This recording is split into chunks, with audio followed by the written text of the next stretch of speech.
नमस्कार मित्रों, मैं प्रहलाद ठाकरे। आज हम कक्षा 9 क्षितिज भाग 1 से साखियाँ जो कि कबीर जी द्वारा रचित हैं। इससे पहले हमने 4 पदों का अध्ययन कर चुका था। आज हम बाकी के जो पद हैं इनका अध्ययन करेंगे। आइए प्रत्येक पद का अर्थ समझते हैं। हिंदू मुआ राम कही, मुसलमान खुदाई। कहे कबीर सो जीवता, जो दूहों के निकटी न जाई। हिंदू मुआ, मुआ का जो अर्थ है यह है मर गया।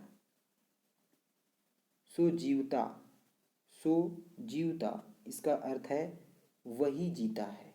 दूहों यानी दोनों, निकटी यानी निकट, पास, नज़दीक, जाई यानी जाता है। क्या कहा गया है इन पदों में हम देखते हैं कि हिंदू मुआ राम कही, मुसलमान खुदाई। यहाँ पर निराकार ब्रह्मा की उपासना की है यहाँ, और उसी की सीख देते हुए यहाँ कबीर जी बता रहे हैं, कह रहे हैं कि हिंदू राम का जाप करते हैं और मुसलमान खुदा की बंदगी करते हुए मर मिट गए। उनका जीवन राम का, हिंदू का जीवन राम का जाप करते हुए, मुसलमान का जीवन खुदा की बंदगी करते हुए वह मर मिट गए, तथा आने वाली जो पीढ़ी है उस पीढ़ी के लिए एक कट्टरता छोड़ गए। दोनों के बीच में कट्टरता जो पन है उसे छोड़कर चले गए। कहे कबीर सो जीवता, जो दूहों के निकटी न जाए। यहाँ कबीरदास जी क्या कह रहे हैं कि वास्तव में राम और खुदा तो एक ही हैं, वह दोनों एक ही है।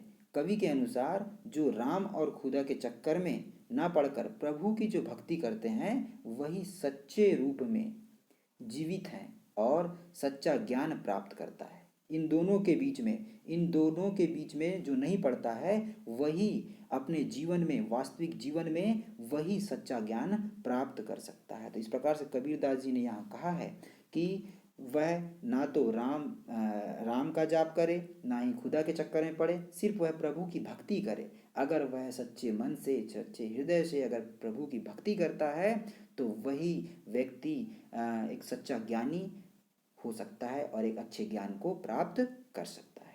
इस प्रकार से इस पद का अर्थ है। आइए दूसरे पद को हम समझते हैं। काबा फिरी काशी भया, रामई भया रहीम, मोट चून मैदा भया, बैठी कबीरा जीम। काबा, काबा का अर्थ है मुसलमानों का पवित्र जो तीर्थ स्थल होता है उसे कहा गया है। काबा फिरी काशी, काशी किसे, हिंदुओं का जो पवित्र तीर्थ स्थल है उसे कहा गया है काशी।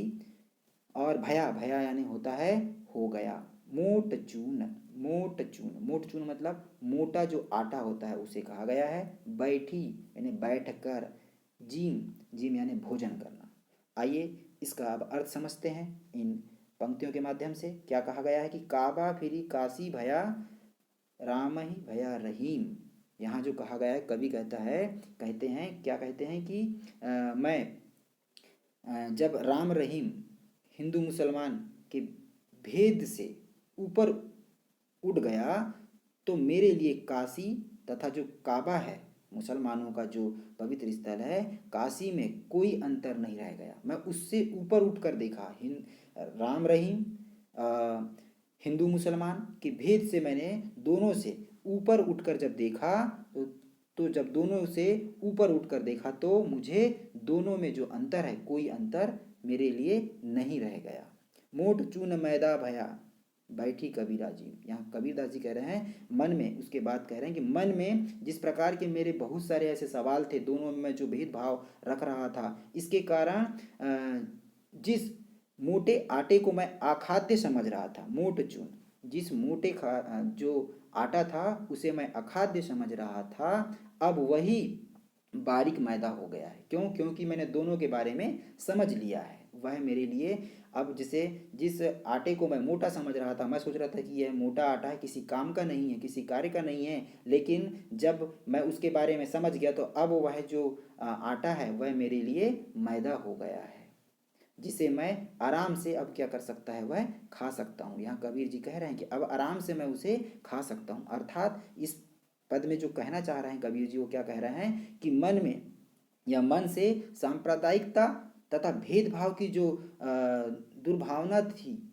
वह क्या हो गई, समाप्त हो गई, वह मिट गई। तो सब कुछ मुझे अब अच्छा लगने लगा है। क्यों? क्योंकि मेरे मन के अंदर अब ना ही किसी मस्जिद का, ना ही किसी मंदिर का मेरे मन के अंदर कोई एक अलग उसके प्रति लगाव नहीं है। मैं उसको समझ चुका हूँ। यह समझ जाने के कारण मैं अब जो भेदभाव है वह भेदभाव से दूर हो चुका हूँ। मेरे मन में भेदभाव की कोई भावना अब नहीं रही है। इस प्रकार से इन पंक्तियों में कहा गया है। ऊंचे कुल का जन्मिया जे करनी ऊंच ना होई। ऊंचे कुल का जन्मिया, आइए इन पंक्तियों को समझते हैं। यहाँ जो कहा गया है ऊंचे, यानी ऊंचे कुल का जो अर्थ है वह है कि अच्छा खानदान हम कह सकते हैं। जन्मिया यानी पैदा होना। करनी, करनी यानी कर्म को कहा गया है। सुबरन, सुबरन का जो अर्थ है वह क्या है, सोने का। सुबरन सोने का। कलश, कलश का यानी घड़ा को कहा गया है। और सुरा, सुरा यानी शराब। निंदा, निंदा बुराई करते हैं। सोई, सोई का जो अर्थ है वह है उसकी। ऊंचे कुल का जन्मिया जे करनी ऊंच ना होई। सुबरन कलश सुरा भरा साधु निंदा सोई। यहाँ जो कबीरदास जी कहते हैं कि कर्मों के महत्व को बताते हुए यहाँ कबीरदास जी कह रहे हैं कि ऊंचे कुल में जन्म लेने मात्र से कोई व्यक्ति बड़ा नहीं होता है। ये जो कहा गया है कि ऊंचे कुल का जन्मिया, जो अगर उच्च कुल में अगर जन्म ले लिया है तो वह बड़ा व्यक्ति नहीं बन सकता। जे करनी ऊंच ना हुई, अगर जिसके जो करनी है वह अपने कार्य अगर अच्छे नहीं करेगा तो वह ऊंचे कुल में जन्म लेने से उसके कर्म अच्छे नहीं हो सकते। इसके लिए उसे क्या करना पड़ेगा, अच्छे कार्य करना पड़ेगा। सुबरन कलश सुरा भरा साधु निंदा सोई। अब इसी का उदाहरण देते हुए वो कहते हैं कि क्या कहते हैं, कबीर जी कहते हैं कि सोने के पात्र में अगर शराब भी भर दो, अगर हमने सोने के पात्र में शराब भरी हो तो भी सज्जन उसकी क्या करेंगे, निंदा ही करेंगे। अगर आप सोने के पात्र में शराब भर दिया तो ये नहीं है कि सोना एक पवित्र चीज़ है, सोना बहुत महंगी चीज़ है, बहुमूल्य चीज़ है, तो वो अच्छा हो जाएगा। अगर उसमें हम शराब भर दें तो भी जो सज्जन व्यक्ति होंगे वह उसकी बुराई ही करेंगे, उसके बारे में गलत ही कहेंगे, उसकी निंदा ही करेंगे। तो अगर हम उच्च कुल में अगर जन्म ले भी लेते हैं और हमारे कर्म अगर अच्छे नहीं हैं तो हमारा जो कुल की वजह से हमारा नाम नहीं होगा, वह बड़ा व्यक्ति नहीं कहलाएगा। उसके कर्मों के कारण, उसके अच्छे कर्मों के कारण ही वह अच्छा कहलाएगा। जिस प्रकार से एक शराब को अगर हम सोने के पात्र में डालें तो भी जो सज्जन व्यक्ति होगा वह उसकी निंदा ही करेगा। इस प्रकार से इन पदों में अर्थ बताया गया है। आशा करते हैं यह सभी पद आपको समझ में आए हों।